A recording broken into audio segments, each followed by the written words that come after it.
दोस्तों आज की इस वीडियो में हम आपके लिए 50 इंपॉर्टेंट जीके क्वेश्चन आंसर लाए हैं जो कि आपके लिए काफ़ी इंपॉर्टेंट है। दोस्तों यदि आप किसी भी एग्जाम की तैयारी कर रहे हैं जैसे SSC, NTPC, railway group D, NDA, किसी भी एग्जाम की तैयारी कर रहे हैं तो सारे क्वेश्चन आपके लिए इंपॉर्टेंट हैं। ये सब सारे क्वेश्चन प्रीवियस ईयर क्वेश्चन है, यानी किसी न किसी एग्जाम में पूछे गए हैं, तो जो कि काफ़ी इंपॉर्टेंट है। तो इन सारे क्वेश्चन को जरूर पढ़ें। तो चले, क्या पहला प्रश्न है कि भारत की सबसे महत्वपूर्ण मिट्टी कौन सी है? तो इसका जो आंसर होगा जलोढ़ मिट्टी। भारत की सबसे महत्वपूर्ण मिट्टी कौन सी है? तो जलोढ़ मिट्टी। चलो नेक्स्ट क्वेश्चन है कि किस मिट्टी में पोटास की मात्रा सबसे अधिक पाई जाती है? तो इसका आंसर होगा जलोढ़ मिट्टी में। किस मिट्टी में पोटास की मात्रा सबसे अधिक पाई जाती है? तो जलोढ़ मिट्टी में। चलो नेक्स्ट क्वेश्चन 3 नंबर है कि लावा के प्रभाव से किस मिट्टी का निर्माण होता है? तो इसका जो आंसर होगा काली मिट्टी का। चलो नेक्स्ट क्वेश्चन है कि कौन सी मिट्टी में जैव पदार्थ भरपूर मात्रा में पाया जाता है? कौन सी मिट्टी में जैव पदार्थ भरपूर मात्रा में पाया जाता है? तो इसका आंसर होगा काली मिट्टी में। चलो नेक्स्ट क्वेश्चन है कि धान की खेती के लिए कौन सी मिट्टी उपयुक्त होती है? तो इसका आंसर होगा दोमट मिट्टी। धान की खेती के लिए किस मिट्टी के लिए कौन सी मिट्टी उपयुक्त होती है? तो दोमट मिट्टी। चलो नेक्स्ट है 6 नंबर कि इंदिरा गांधी राष्ट्रीय उड़ान अकादमी कहाँ स्थित है? इंदिरा गांधी राष्ट्रीय उड़ान अकादमी कहाँ स्थित है? इसका आंसर होगा रायबरेली में। इंदिरा गांधी राष्ट्रीय मानव संग्रहालय कहाँ स्थित है? इंदिरा गांधी राष्ट्रीय मानव संग्रहालय कहाँ स्थित है? जिसका आंसर होगा मध्य प्रदेश में। चलो नेक्स्ट क्वेश्चन है 8 नंबर कि इंदिरा गांधी राष्ट्रीय कला केंद्र कहाँ स्थित है? तो इंदिरा गांधी राष्ट्रीय कला केंद्र कहाँ स्थित है? जिसका आंसर होगा नई दिल्ली में। चलो नेक्स्ट क्वेश्चन है कि इंदिरा गांधी राष्ट्रीय उद्यान कहाँ स्थित है? इंदिरा गांधी राष्ट्रीय उद्यान कहाँ स्थित है? इसका आंसर होगा तमिलनाडु में। चलो नेक्स्ट क्वेश्चन है कि इंदिरा गांधी अंतर्राष्ट्रीय हवाई अड्डा कहाँ स्थित है? इंदिरा गांधी अंतर्राष्ट्रीय हवाई अड्डा कहाँ स्थित है? इसका आंसर होगा नई दिल्ली में। चलो 11 नंबर क्वेश्चन है कि इंदिरा गांधी समाधि स्थल कहाँ स्थित है? इंदिरा गांधी समाधि स्थल कहाँ स्थित है? इसका आंसर होगा राजघाट, दिल्ली में। भारत में प्राकृतिक रबर का प्रमुख उत्पादन किस राज्य में होता है? भारत में प्राकृतिक रबर का प्रमुख उत्पादन किस राज्य में होता है? तो इसका आंसर होगा केरल में। चलो नेक्स्ट क्वेश्चन है 13 नंबर कि विश्व में रबर उत्पादन में भारत का स्थान कौन सा है? विश्व में रबर उत्पादन में भारत का स्थान कौन सा है? तो इसका आंसर होगा चौथा। किस राज्य में पूरे भारत का 90% रबर पैदा होता है? किस राज्य में पूरे भारत का 90% रबर पैदा होता है रबर? तो इसका आंसर होगा केरल में। चलो नेक्स्ट क्वेश्चन है 15 नंबर कि नागार्जुन सागर बांध किस नदी पर स्थित है? नागार्जुन सागर बांध किस नदी पर स्थित है? तो इसका आंसर होगा कृष्णा नदी के। चलो नेक्स्ट क्वेश्चन है कि कृष्णा नदी किस राज्य में स्थित है? कृष्णा नदी किस राज्य में स्थित है? तो इसका आंसर होगा तमिलनाडु में। भारत का सबसे बड़ा बांध कौन सा है? तो इसका आंसर होगा टिहरी बांध। चलो नेक्स्ट है कि टिहरी बांध किस राज्य में स्थित है? टिहरी बांध किस राज्य में स्थित है? तो इसका आंसर होगा उत्तराखंड में।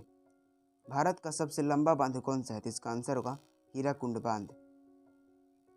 हीराकुंड बांध किस राज्य में स्थित है? हीराकुंड, दोस्तों ये हीराकुंड है।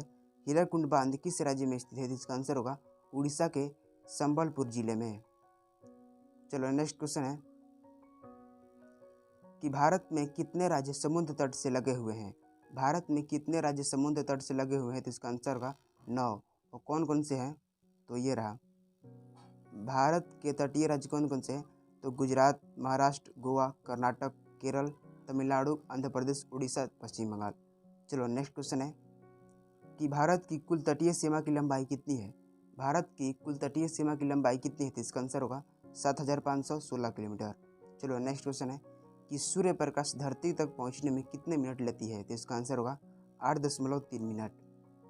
किस राज्य की सबसे लंबी तटरेखा है?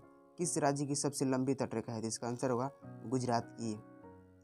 चलो नेक्स्ट क्वेश्चन है कि भारत में किस नदी को खुला नाला कहा जाता है? किस नदी को खुला नाला कहा जाता है? तो इसका आंसर होगा यमुना नदी को। यमुना नदी की उद्गम स्थल कहाँ है? यमुना नदी का उद्गम स्थल कहाँ है? तो इसका आंसर होगा उत्तराखंड के यमुनोत्री हिमनद से। चलो नेक्स्ट क्वेश्चन है कि यमुना नदी की कुल लंबाई कितनी है? तो इसका आंसर होगा 1376 किलोमीटर। कितनी है? तो 1376 किलोमीटर। चलो नेक्स्ट क्वेश्चन है 29 नंबर कि यमुना नदी का अंत कहाँ होता है? यमुना नदी का अंत कहाँ होता है? तो इसका आंसर होगा प्रयागराज में गंगा नदी के संगम। गंगा नदी का उद्गम स्थल कहाँ स्थित है? गंगा नदी का उद्गम स्थल कहाँ है? तो इसका आंसर होगा गंगोत्री उत्तराखंड। गंगा नदी की कुल लंबाई कितनी है? गंगा नदी की कुल लंबाई कितनी है? तो इसका आंसर होगा 2510 किलोमीटर। गंगा नदी का अंत कहाँ होता है? तो इसका आंसर होगा बंगाल की खाड़ी में।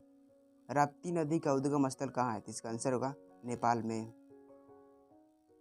राप्ती नदी की कुल लंबाई कितनी है? तो इसका आंसर होगा 640 किलोमीटर।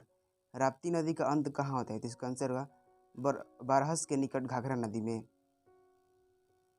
गोमती नदी का उद्गम स्थल कहाँ है? गोमती नदी का उद्गम स्थल कहाँ है? तो इसका आंसर होगा उत्तर प्रदेश के पीलीभीत जनपद में।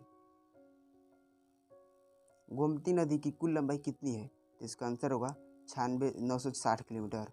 गोमती नदी की कुल लंबाई कितनी है? तो 960 किलोमीटर। गोमती नदी का अंत कहाँ है? इसका आंसर होगा गाजीपुर के निकट गंगा नदी में। गोमती नदी का अंत कहाँ होता है? तो गाजीपुर के निकट गंगा नदी में। चलो नेक्स्ट क्वेश्चन है कि पानीपत का प्रथम युद्ध किनके मध्य हुआ था? तो इसका आंसर होगा इब्राहिम लोदी और बाबर के बीच। जो पानीपत का प्रथम युद्ध हुआ था वो 1526 में हुआ था। और किनके बीच हुआ था? तो इब्राहिम लोदी और बाबर के बीच। चलो नेक्स्ट क्वेश्चन है कि पानीपत का दूसरा युद्ध कब हुआ था? तो इसका आंसर होगा 1556 में। और पानीपत का दूसरा युद्ध किनके बीच हुआ था? तो अकबर और हेमू के बीच। दूसरा युद्ध अकबर और हेमू के बीच हुआ था। पानीपत का तीसरा युद्ध किनके बीच हुआ था? पानीपत का तीसरा युद्ध कब हुआ था? तो ये हुआ था 1761 में। और किनके बीच हुआ था? तो ये हुआ था अहमद शाह अब्दाली और मराठा के बीच। तीसरा युद्ध किनके बीच हुआ था?